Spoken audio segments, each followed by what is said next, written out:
तू को नहीं आना मेरी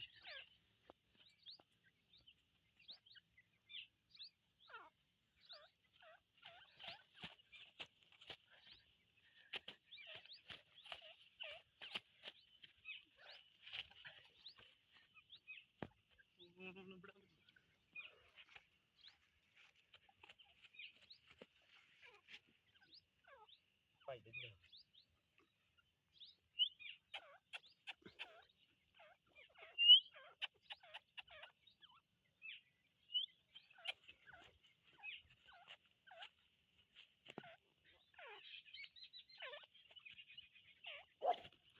ਇੱਥੇ ਆ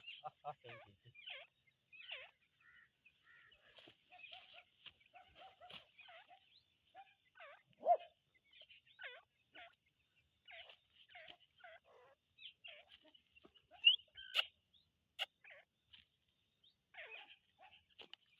ਸਟਾਪ ਕਰ